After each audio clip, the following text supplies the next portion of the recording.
Legendary. Raconte une histoire, écrit une légende, c'est Raconte une légende. Le podcast où on parle de la culture, l'art, les passions avec des invités qui ont fait, font et feront dans le futur. C'est toujours ton host Nema et aujourd'hui on reçoit Audrey. Déjà Audrey, comment tu vas? Ça va bien et toi? Ça va super. On est là pour parler, on a un peu de temps pour parler de ce que tu fais. Tu fais de la musique, donc t'es chanteuse. Première question simple. Tu chantes depuis quand? Tu m'as dit depuis très tôt, mais depuis quand à peu près tu chantes pour toi? Alors, apparemment, de ce que ma mère m'a dit, j'ai chanté avant même de commencer à parler. Donc, je dirais, non, apparemment, je parlais pas encore, mais je chantais déjà. Ok. Ce que ma mère m'a dit. Donc, je crois que on parle à partir de quel âge? De, je sais pas, 2 ans? Ok, ouais, très tôt. Donc, voilà, je dirais que entre 0 mois et 1 an, voilà, je chantais déjà un petit peu. Après, chanter, qu'on se comprenne bien. Je chantonnais sûrement et à partir de là, c'est toujours resté dans ma vie en fait. J'ai toujours chanté. J'ai commencé à la chorale. Comme je dis toujours, pour moi, c'est une des meilleures formations pour une chanteuse, en tout cas, ou un chanteur, et gratuitement en plus. Et pourquoi pour toi c'est une des meilleures formations? Parce qu'en fait, c'est comme si on te donne l'opportunité tous les dimanches de chanter en fait. C'est vrai. Parce que non, c'est littéralement ça. En fait, tous les dimanches, on te met une audience et on te dit ben voilà, chante. Après, il y a toujours la donnée qui fait que tu chantes pour un objectif plus grand, plus haut, et donc justement, tu as envie de te dépasser encore plus parce que tu le fais pour Dieu. Et en plus, donc, du coup, de chanter devant une audience tous les dimanches, il faut aussi répéter. Il faut répéter avec les musiciens, etc. Et donc, en fait, très tôt, ça te met déjà dans une dynamique professionnelle, entre guillemets. Parce que tu apprends, voilà, quand il faut faire les branchements, etc. Et tout, même si toi, tu chantes, t'es avec les musiciens, et donc, tu vois un petit peu où il faut brancher la guitare là, il y a ça, il faut une carte son, nanana, mais voilà, mais pourquoi je m'entends pas? Ah, il faut un retour pour que je puisse m'entendre, etc. Et donc, tout ça, on se rend pas compte, mais c'est vraiment une formation de fou en fait, que énormément d'artistes l'apprennent plus tard quand ils commencent à faire des scènes, etc. Et ils sont pas forcément, ils sont pas forcément dedans. Et donc je trouve que pour moi c'est vraiment une des meilleures formations au monde. Mais t'as eu la chance d'être formé par l'église, mais de base, c'est toi qui as envie de chanter à l'église, ou est-ce que c'est ta famille qui dit tu chantes tout le temps, on va te mettre à la chorale à l'église? Comment ça se passe de base? C'est une bonne question, hein. Mais je pense que c'est plutôt mes parents qui m'ont dit écoute, tu chantes, on va à l'église. Il y a des gens qui chantent à l'église. Le lien est fait. Donc va chanter là-bas aussi en fait quoi. Mais c'est aussi quelque chose que personnellement j'aimais faire aussi. C'est pas, je me suis pas sentie forcée, non, mais je veux pas faire ça et tout. Je trouvais pour moi que ça avait du sens. Donc je l'ai fait quand même pendant un petit temps parce que j'ai pas continué jusqu'au bout. Je l'ai fait pendant plusieurs années et puis j'ai arrêté, je dirais. Mais oui, voilà, c'est que ça vient des parents, mais je me suis pas sentie forcée. C'était avec plaisir que je l'ai fait. Ok, et t'as jamais eu de timidité à chanter devant les gens? Non. Franchement, non. En fait, moi, j'ai toujours été dans ma famille. En fait, dès qu'il y avait une occasion de chanter, on était là, tu vois. Déjà avec mes grandes sœurs. Dès qu'il y avait une occasion, on était là. Oui, non, on était là. Déjà avec mes grandes sœurs, on faisait des showcases à la maison entre nous, en fait. Non, clairement, en fait, avec mes sœurs, on était les Destiny's Child. Déjà, faut savoir, moi, j'ai grandi vraiment. On a grandi avec mes sœurs en regardant le Destiny's Child, et donc en plus, on était 3. Donc chacune pouvait choisir qui elle voulait être. J'ai une de mes sœurs semble très très fort à Kelly Rowland, mais genre vraiment, je te montrerai après, sincèrement. On l'appelait même Kelly de BX. Mais il y en a qui vont savoir. Moi, je veux juste savoir qui est Michel. Et le truc, c'est que donc du coup, elle, c'était d'office elle qui devait être Kelly parce qu'elle ressemble. Et puis il y avait le choix entre Beyoncé et Michel. Et le truc, c'est qu'en fait, c'est peut-être bizarre ce que je vais dire, mais moi, je voulais pas être Beyoncé en fait. Moi, je voulais être Kelly parce que je trouvais que Kelly me ressemblait plus en fait physiquement, au niveau de la couleur, etc. et tout. Donc je m'identifiais plus à elle, et donc je râlais parce que du coup, comme ma sœur elle ressemble vraiment physiquement à Kelly, c'était d'office elle qui devait être Kelly, et donc du coup j'étais obligée d'être Beyoncé parce que mon autre sœur elle voulait être Michel, tu vois. Je voulais être Michel. Oui, elle voulait. J'ai jamais entendu ça. Mais arrêtez, franchement, vous parlez trop mal de Michel. Non, moi j'ai rien contre Michel, juste personne n'a jamais voulu être Michel, quoi. Non, mais les gens, ils parlent trop mal d'elle alors que c'est vraiment un atout vocal inestimable. Oui, elle a fait partie du groupe, c'est pas pour rien. Exactement. Mais donc du coup, par défaut, moi j'étais Beyoncé, quoi, dans le groupe. Et donc tu chantes à l'église. ça avance, voilà, t'es là. Quand est-ce que tu songes à faire de la musique hors l'église? Alors ça commence un petit peu par l'école parce que à l'école il y avait souvent tu vois des spectacles, Ouais. des trucs comme ça et donc moi je profitais toujours pour y aller, pour aller chanter et tout. Je pense que tous les spectacles qu'il y a eu dans mon école, je les ai tous faits quoi. Et j'ai Ok. à chaque fois fait des choses différentes. Parfois je dansais puis je chantais après. Bref, c'était vraiment j'étais au taquet et donc déjà ça a commencé à partir de là où j'ai vraiment développé un attrait d'être vraiment sur scène avec des gens qui réagissent, des gens que je connais, des gens que je connais pas. Et puis j'avais un ami à l'époque parce que moi j'étais à l'école à Montgomery au Sacré-Cœur de Ok. Lillooet. Et voilà, en fait, faut dire pour les gens qui savent pas à Bruxelles, mais à l'époque Montgomery c'était vraiment l'endroit de rassemblement. Tout le monde J'ai l'impression que venait à c'était un Montgomery. centre commercial, moi. Exactement. Alors qu'il y a rien, c'est juste une station de métro. Ouais. Il y avait littéralement rien dans la station. C'est pas comme s'il y avait des choses à faire. Et donc voilà, les gens, ils aimaient bien venir à Montgomery. On se retrouvait là. Et j'avais donc, il y avait un ami que je m'étais fait comme ça et qui m'a emmené. En fait, il y avait un vieux à lui, un grand à lui qui faisait, qui avait, alors comment bien m'expliquer, qui gérait en fait un groupe de jeunes Ok. au niveau de l'écriture, etc. D'ailleurs, je fais un shout-out à lui, Fléomène, c'est un rappeur bruxellois de Ok. l'époque, pour ceux qui se souviennent. Et c'est lui en fait qui gérait, qui faisait voilà des groupes d'activités, d'ateliers, d'écriture, etc. avec des jeunes de la commune de Saint-Josse et même d'autres personnes qui venaient d'ailleurs.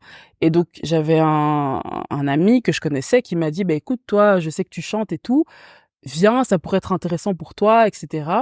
Et donc je l'ai rejoint dans ce projet-là.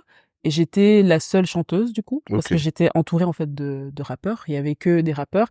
Et donc, et c'était, vous comprenez là où je vais arriver, mais c'était un peu l'époque où c'était typique, les gars rappaient et les nanas des refrains qui venaient faire les refrains. On Les était petites voix derrière et les refrains. Ouais. exactement, on était vraiment dans ça. Et moi je me suis dit ben en soi c'est pas grave, ça me permet quand même de C'est quand même chanter. dommage, ouais. Donc c'est une bonne opportunité pour moi, ça me permet aussi de comprendre la réalité aussi des rappeurs, etc. Comment ça fonctionne parce qu'au final moi je chante, moi je connais rien du tout au rap. Donc c'était intéressant pour moi et aussi ben j'ai appris plein de choses, j'ai appris à écrire en Ouais. fait parce Ok. que lui il faisait des activités, des ateliers d'écriture et donc en fait tous les mercredis, il nous donnait un thème. Il nous disait ben voilà, aujourd'hui vous allez devoir écrire sur une séparation. Ok. Ou bien aujourd'hui, vous allez devoir écrire sur des problèmes familiaux. Ok. Aujourd'hui, vous allez écrire sur un truc festif, etc. Et je crois le pire thème qu'on a eu et le plus difficile, on arrive un mercredi, il nous dit, aujourd'hui, vous allez chanter pour l'écologie. Wow. J'ai rien contre l'écologie ou quoi, je suis pas Mais du il faut tout, écrire sur les. Enfin, bah, pour juste, ouais. je veux dire, mais en fait, à l'époque, je veux dire, à l'heure actuelle, Ouais. ça a du sens, Oui, etc. t'as un et peu plus tout. de Mais à références ou. l'époque, je me suis dit, mais qu'est-ce que je vais dire, moi, en fait, dans mon Ouais, c'est vrai que c'est texte? pas le plus simple. Je me souviens plus du texte ni rien du tout, mais en tout cas, on l'a tous fait. Hein. Dommage, on aurait bien voulu l'entendre. Mais en tout cas, on a tous fait l'exercice. On a Ouais. tous fait Mais l'exercice. c'est une bonne école, hein. Mais Franchement, très, pour très bonne apprendre à école. écrire. C'est Exactement. vraiment pas mal comme exercice si c'est récurrent, etc. Et mais là, on parle un peu de ton écriture liée au rap, etc. Mais c'est quoi ton univers à toi? Ah, Est-ce qu'à cette époque-là, tu sais déjà ce que toi tu veux faire ou vraiment pas? vraiment pas. Moi, je Ok. viens du gospel, entre guillemets, et du R&B. C'est vraiment les chansons principales que j'écoutais et aussi avec la musique congolaise, parce que voilà, je suis d'origine congolaise. Et voilà, ça tourne Ouais. à la maison depuis que je suis petite et j'ai aussi mes grands frères qui avaient un groupe à l'époque et tout ça, un groupe de musique congolaise. Donc voilà, ça c'est, on va dire que ça c'est tout ce que j'écoute à la maison. Les repères musicaux que j'avais dans ce qui était déjà dehors, c'était un petit peu toutes les chanteuses qu'on disait à l'époque R&B, donc t'avais les Wallen, il y avait aussi Leslie, etc. Donc ça c'était un peu les repères francophones au niveau des artistes aussi bien sûr, et c'est important de le mentionner. Je trouve qu'il y a plein d'artistes qui font semblant, je sais pas pourquoi en fait, on dirait que c'est tabou de dire ça, mais toutes les chanteuses de zouk en fait, tu vois. Ouais. Ouais, Et je sais pas pourquoi il y a plein d'artistes qui osent pas dire que en fait ils ont grandi en écoutant ça, en fait, tu vois. J'ai grandi en écoutant Fanny G, moi. Ben exactement, c'est la base. Princess Lover, Fanny G, Kim. Et t'écoutais beaucoup de trucs francophones ou t'étais plus parce que tu parlais des Destiny Child. J'ai l'impression que à cette époque-là, c'était très Ashanti, Destiny Child. Exactement. Tu vois, c'était très de l'autre côté, donc. Ben je pense qu'il y a eu un switch. J'ai d'abord commencé fortement avec tout ce qui était vraiment R&B américain, etc. et tout. Donc comme tu l'as dit, les Beyoncé, les Ashanti, toutes ces chanteuses R&B, etc. de l'époque. Et puis, il y a eu un switch où j'ai commencé à m'intéresser un peu à ce qui se passait en France. Et je pense que c'est un peu grâce au zouk, en fait. Quand j'ai commencé à entendre des Fanny G, etc., je me dis, mais c'est trop bien, elle chante en français. Ça sort bien. Parce qu'on a aussi un peu ce complexe avec le français. On se dit, ouais, le français, c'est une langue difficile. Ouais. On sait que faire du Lara Fabian en français. Enfin, il n'y a pas moyen de le faire autrement, d'utiliser nos mots à nous. On a l'impression qu'on est obligé de chanter de la poésie en français, tu vois. Ouais. Et donc quand j'ai découvert des artistes comme Fanny G et tout ça, je me suis dit mais en fait non, c'est cool en plus le rythme. C'est vrai qu'ils ont rendu ça plus accessible. C'est vrai que moi de base personnellement, je suis aussi très musique d'Amérique parce que ben là-bas, même si tu comprends moyennement ce qu'ils disent, c'est la langue de l'attitude. Donc tu te dis même si je comprends pas, il suffit juste que je dise un truc en bougeant un peu la tête et ça fonctionne. Là où en France, en francophonie, de base, ben c'est très langue de Molière, t'as l'impression qu'il faut vraiment écouter Jacques Brel ce qu'il dit et ça c'était un peu moins accessible, mais c'est vrai que des artistes comme ça ont rendu ça beaucoup plus simple et ont mis ce truc du coup de attitude de juste bouger la tête sur un peu une rythmique, etc. C'est vrai que c'était ça. Et ça me rappelait aussi beaucoup le zouk, ça me rappelait beaucoup aussi la rumba congolaise, mais en fait, c'était des rythmiques qui étaient différentes. Ouais. Et donc, ça me rappelait beaucoup ça aussi. Et je me disais, mais ça, c'est cool aussi parce que c'est vraiment, après, eux, ils mélangent ça avec du créole et tout ça. Mais voilà, c'est vraiment un truc qui a fait que j'ai commencé à plus écouter ce qui se passe en France. Et puis, comme je l'ai dit, avec les Leslie, les Wallen, etc., il y avait toute cette vague d'artistes, Perle Lama, ouais. Lincha, vraiment, c'est vraiment, non, moi, je suis une ancienne de ouf, vraiment. Vrai, tout ce que je cite, c'est vraiment des artistes à l'ancienne. Et donc, à partir de là, j'ai commencé à plus écouter ce qui se passait en France. Et puis, j'ai eu de nouveau un re-switch où j'ai recommencé plus à écouter ce qui se passait aux États-Unis avec toutes les nouvelles chanteuses un peu de R&B. Bon, je dis nouvelles, mais bon, voilà, pour moi, à l'époque, des gens comme Jasmine Sullivan, c'était des nouvelles artistes, en fait, R&B. Voilà, t'avais plein il y avait de plus en plus d'artistes comme ça qui sortaient, donc j'ai recommencé à écouter ça parce que ce qui se passait en France, ça me plaisait plus, et c'était un peu un moment où, dans le monde francophone, ça me plaisait plus, et c'était un petit peu un moment où c'est plus le rap qui a commencé à vraiment prendre le dessus, c'était vraiment le rap partout en fait. Et ça a vraiment pris une place beaucoup plus importante. Et bon, voilà, moi, même si j'ai commencé avec des rappeurs, ma musique, c'est pas le rap, quoi. Enfin, et en plus, même les rappeurs commençaient à chanter au refrain. Ça veut dire que tu retrouvais même plus une voix féminine à laquelle t'identifiais. Il y a plus besoin, en fait. Oui, c'est ça. Il y avait plus besoin. Donc, du coup, moi, à ce moment-là, je me suis dit, bon, c'était pas très intéressant pour moi. Et j'ai vraiment arrêté, en fait, d'écouter tout ce qui se passait dans le monde francophone. Et je me suis plus tournée dans ce qui se passait en Afrique, en fait. Plus vraiment tout ce qui se passait en Afrique. Bon, déjà, les artistes congolais, généralement. Et même les Nigérians, avec tout ce qui se passait avec l'afrobeat. Mais voilà, moi, quand je dis que j'ai commencé à écouter de l'afrobeat, c'était à l'époque de Bracket, P-Square, J. Martin. C'était vraiment là que j'ai commencé à vraiment écouter afrobeat, et même Tiwa Savage, parce que les gens, ils la découvrent maintenant, mais elle est là depuis full axe de temps. Hein, moi, j'avoue, je la connais de récemment. Moi, Tiwa, j'étais pas à l'heure à sa carrière. Donc. Mais du coup, là, tu parles en plus de tes influences que t'écoutes très tôt. Donc là, t'es encore chanteuse derrière des rappeurs, etc. Oui. C'est quand que tu sors de ça? Qu'est-ce qui se passe? Exactement. Donc du coup, c'est vrai que j'étais vraiment, je vais pas dire enfermée parce que c'est une expérience où j'étais la nana qu'on appelait pour faire les refrains. Donc j'ai beaucoup fait ça vraiment pour pas mal de rappeurs à Bruxelles, francophones ou même néerlandophones. Parce qu'à un moment donné, moi j'ai trop de vie. À un moment donné, je voulais commencer à chanter en anglais. Enfin, bref, c'est vraiment, et je pense que c'est ça aussi qui m'a un peu enfermée dans mon truc parce que je voulais vraiment chanter en anglais. Donc longtemps, j'ai persisté dans ce ce truc-là.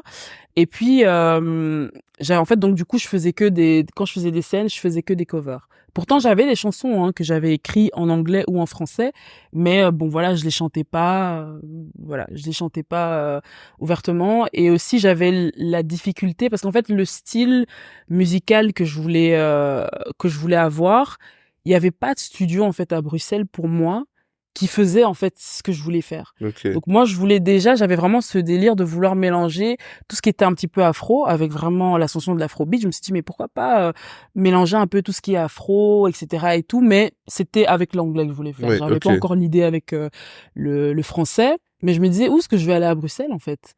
Parce que qui fait de l'afrobeat ici à Bruxelles, qui fait des trucs. Oui, je connais des musiciens congolais qui eux vont faire de la musique congolaise et tout, et j'ai pas de problème avec ça, mais je voulais vraiment avoir ce son un peu afrobeat, mais je savais pas où aller. Donc moi, comme je viens du milieu du rap, donc toutes mes références, tous les studios que je connaissais, bah c'était ces gens-là qui travaillaient avec des rappeurs. Donc même au niveau de comment travailler avec des voix féminines, c'était un peu compliqué en fait. Ouais. Moi, je me souviens un studio où j'avais été.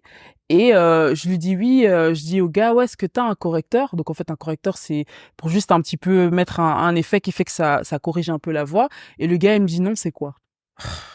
En fait, c'est là que j'ai compris. Je me suis dit, mais Bruxelles, c'est comment en fait? Oh, ça dépend. Il y a des bons studios. Non, mais c'était il y a longtemps. Oui, non, franchement, ce que je dis, c'était il y a longtemps. C'est pas récent. Ouais, non, c'était vraiment à l'époque. Ça a pu être à une époque un studio. Après, on a la chance que maintenant il y a pas mal de choses, mais c'est vrai que si tu dis que c'était il y a très longtemps, oui, c'était pas encore l'essor de l'afrobeat en plus. Non. Donc peut-être qu'il s'était pas encore adapté à ces prods là. Donc c'est vrai que t'avais peut-être un truc où il y avait pas forcément de quoi fournir par rapport à ta demande, quoi. Donc, exactement. Et du coup, t'as fait quoi? En fait, je suis restée un peu comme ça dans cet engrenage où je faisais que des covers quand on m'appelait pour faire des scènes et tout. Je faisais que des covers d'autres artistes, je faisais des trucs acoustiques, etc. et tout. Et puis j'ai rencontré en 2018, je pense, un producteur bruxellois. Et donc voilà, on a commencé à échanger, etc. avec lui. Et donc il me demande, mais donc toi tu fais de la musique et tout, mais enfin, je vois que tu fais des covers et tout, mais est-ce que t'as des chansons à toi? Et puis je lui dis oui, j'ai des chansons à moi, mais je chante en anglais. Ok. Et puis il me dit, en fait, on a vraiment, je me souviens, c'était une réflexion. J'avais examen même le lendemain et j'étais restée longtemps à parler avec lui sur les réseaux et tout. Et on a vraiment eu cette réflexion. Il m'a dit mais pourquoi tu veux chanter en anglais en fait? Et puis je lui ai dit parce que je trouve que ça va mieux avec l'afrobeat, etc. et tout. Et voilà, moi je sais pas comment je vais faire ça en français et tout. Et ça fait longtemps que j'écoute plus trop ce qui se passe en France.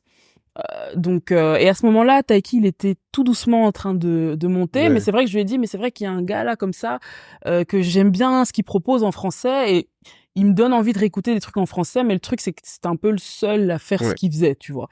Mais je me disais c'est un peu limité, moi je sais pas si ça va prendre et tout. Puis il m'a dit est-ce que t'as essayé avant de dire. Et puis c'est vrai que c'est une bête question, mais je me suis dit non, c'est vrai que j'ai jamais essayé en fait. Donc je devrais peut-être essayer. Et puis lui il était producteur, donc il m'a dit moi je fais toutes sortes de beats, etc.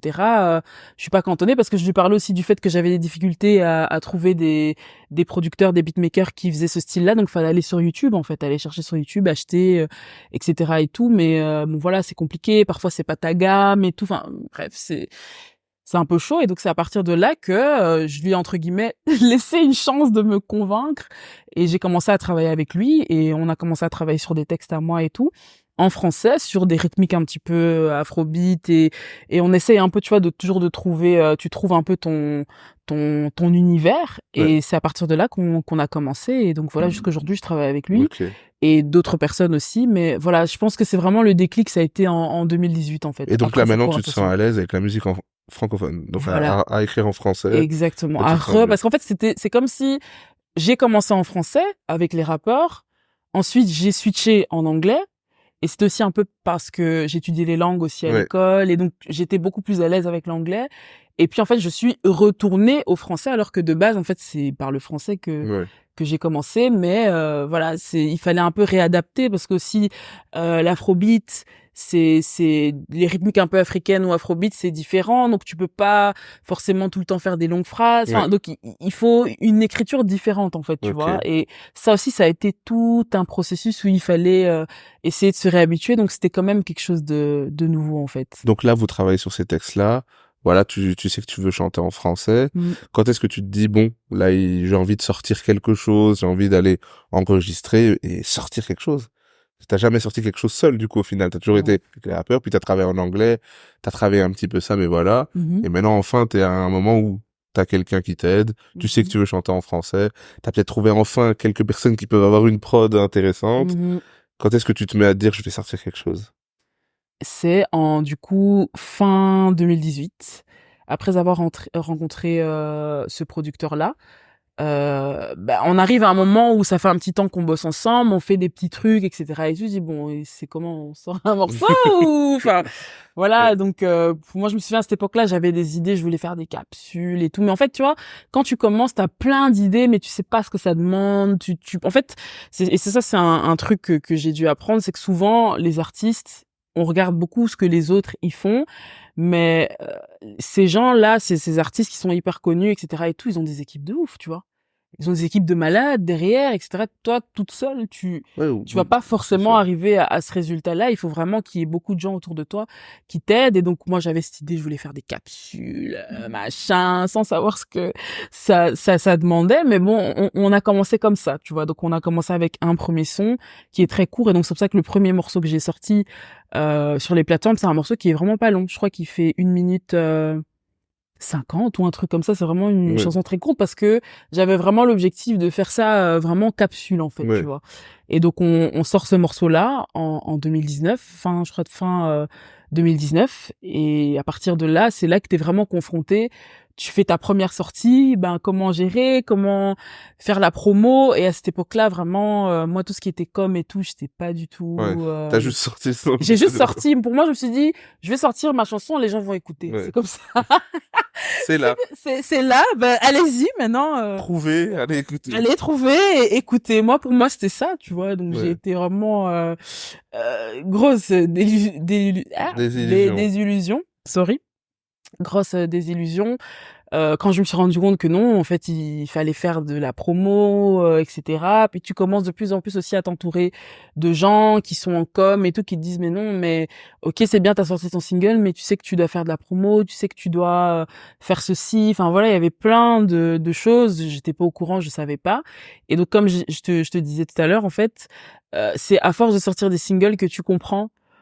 Tu vois tes erreurs, t'analyses tes erreurs et tu comprends à chaque fois ce que tu dois faire en plus, en fait, tu vois. Mais là, tu me parles plutôt de l'aspect résultat et personnes qui peuvent l'entendre, mais côté juste retour sur ta musique, t'es contente? Les personnes qui l'écoutent, ils sont contents, les résultats, t'es content? Parce que c'est vrai que oui, les stats, etc., qu'on puisse écouter, mais t'as quand même sorti quelque chose qui est pas mal, on te donne des retours, c'est quoi les retours? Les gens sont contents quand même de ce qu'ils entendent? Franchement, les gens sont contents.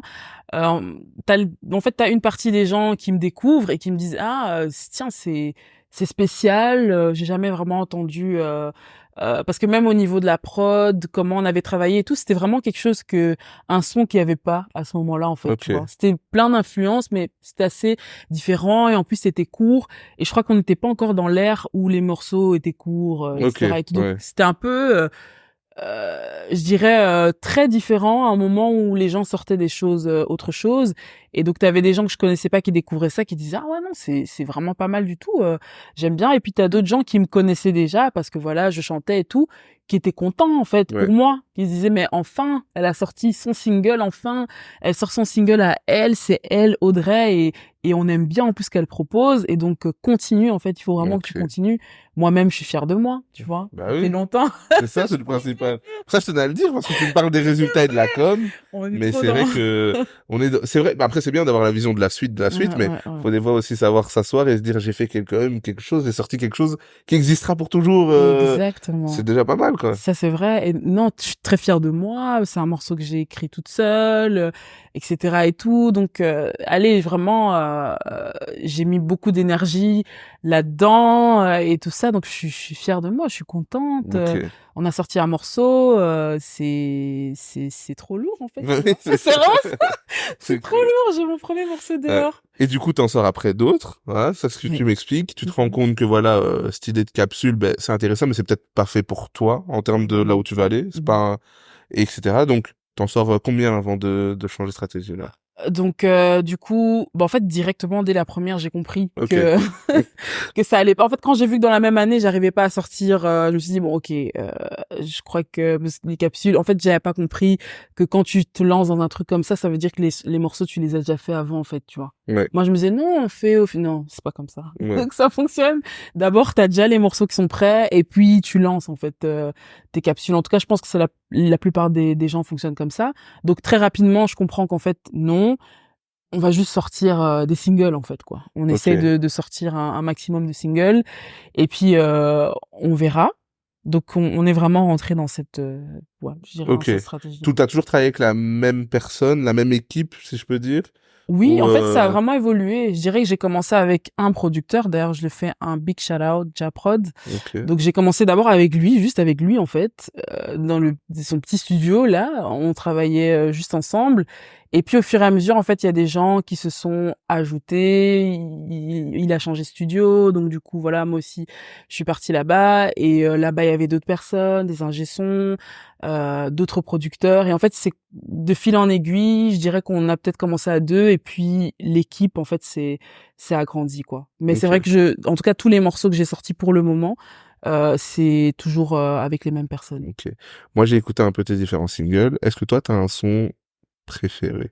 C'est quoi Oh. ton single que tu préfères, toi? Pour le moment, qui est Ouais. dehors, c'est difficile parce que c'est tous mes petits C'est toujours la même bébés, tu phrase, hein, vois. mais... C'est tous mes petits bébés. J'ai mis beaucoup d'énergie et beaucoup de force. Mais je dirais que le morceau que je préfère, c'est... Non, en fait, j'ai pas envie de dire... Je les aime tous, hein.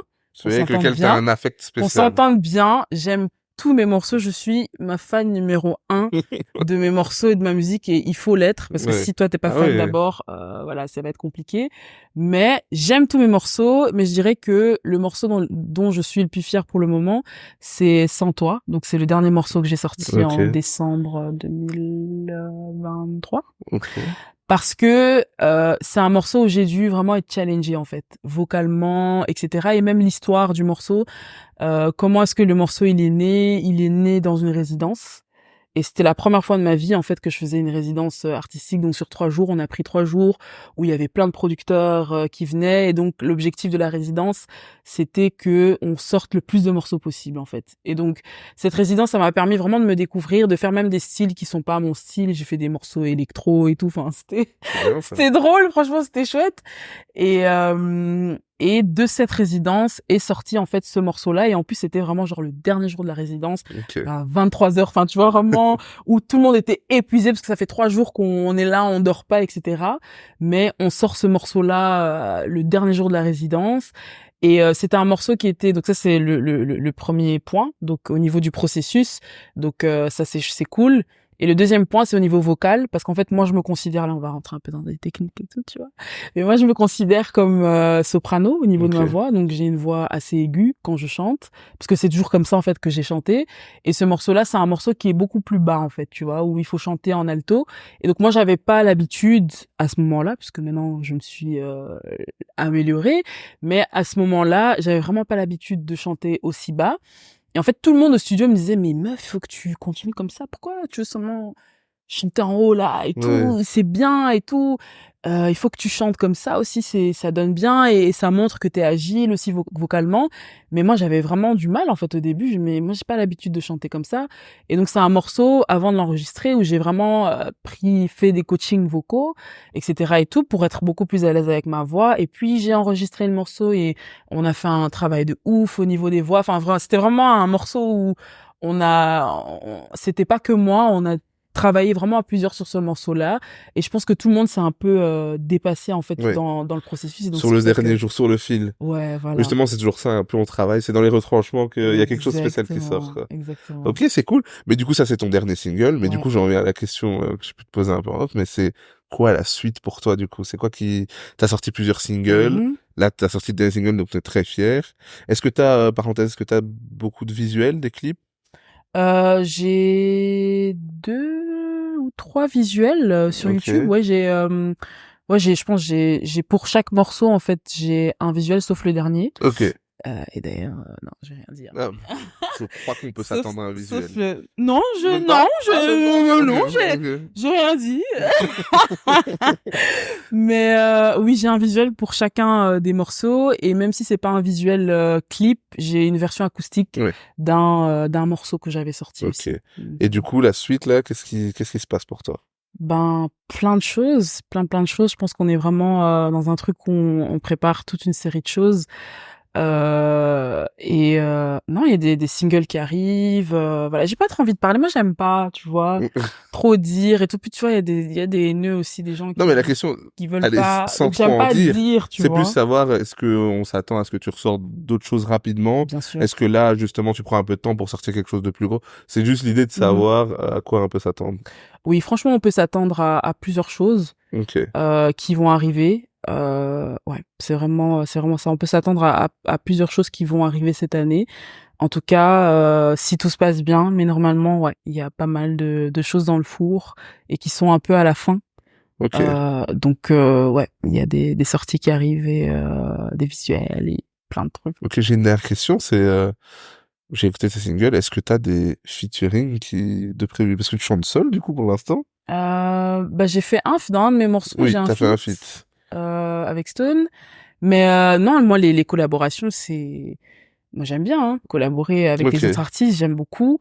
Peut-être dans ce que j'ai prévu pour le moment, j'ai pas forcément de feat. Mais moi, comme je dis toujours, les feats, c'est très... allez, c'est pas préparé comme ça, tu vois. Ça se fait C'est vraiment un organiquement. peu Ouais. comme ça, comme le dernier feat que j'ai fait, c'était pas prévu en fait que on fasse le feat. C'était vraiment, je suis venue, j'ai fait le morceau qui était censé être un morceau seul en fait, solo. Et puis, de fil en aiguille, t'as l'artiste qui passe, qui entend, qui dit, ah, mais c'est Audrey, ah, machin, mais viens, voilà. Et comme ça, ok, moi, je vais faire le feat dessus. Enfin, tu vois, c'est Ouais. très, Ça s'est fait comme ça. c'est très comme ça, mais c'est vrai que je sais qu'il y en a qui vraiment, et ça, c'est quand ça fait partie d'une stratégie de se dire, ben voilà, je vais faire un feat avec telle personne, ça peut m'aider pour ma fanbase, etc. et tout. Mais pour le moment, en tout cas, ça fait pas partie de ma stratégie. Mais s'il y a un truc qui vient, une opportunité de faire une collaboration avec quelqu'un, je suis toujours Ok. à 100% ouverte. J'ai commencé comme ça, en étant la nana des refrains. Donc moi, les collaborations, je suis tout le Ouais. temps ouverte. Ok. Ouais, là, t'es déjà concentré sur ton univers à toi. Voilà, essayer plus de proposer d'abord mon univers aux autres, et puis en fonction de ça, après, peut-être augmenter les collaborations. Ok, j'ai une question subsidiaire finalement. Ouais. On parlait un peu de tes influences, etc. Ouais. C'est qui un peu ton artiste du moment? Qui t'écoute, qu'elle soit féminine ou un artiste masculin? C'est quoi un peu ton artiste du moment? Moi, c'est difficile parce que, comme je dis toujours, j'écoute trop de musique en fait. Ouais. Vraiment, Ton dernier coup de cœur, un dernier truc que t'as vraiment... un morceau vraiment que j'ai aimé.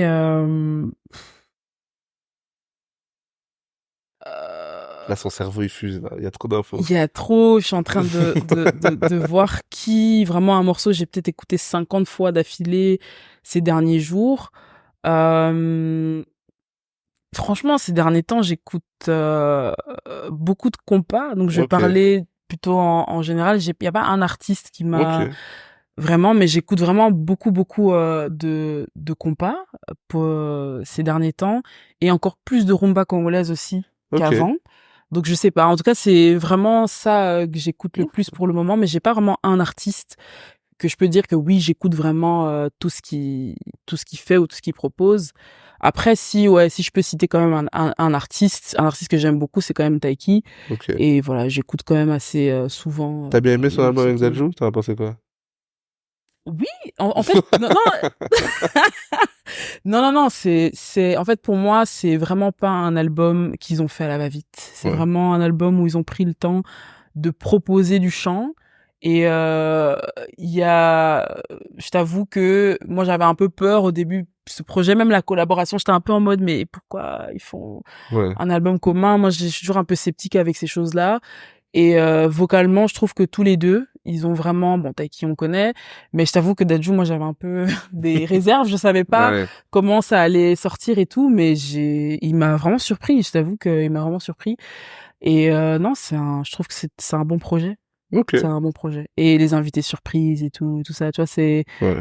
c'est vraiment bien, bien pensé. Ok, ça. Ben, merci pour ton temps, c'était super. Ben, merci à toi, en tout cas. Franchement, de passer de Michel à toi la star principale, on attend ça. Exactement. Mais ce fut un plaisir. Merci beaucoup. fut aussi Et un bonne chance plaisir. pour la suite. Merci beaucoup. Merci. Salut les gars. Bye. Legendary.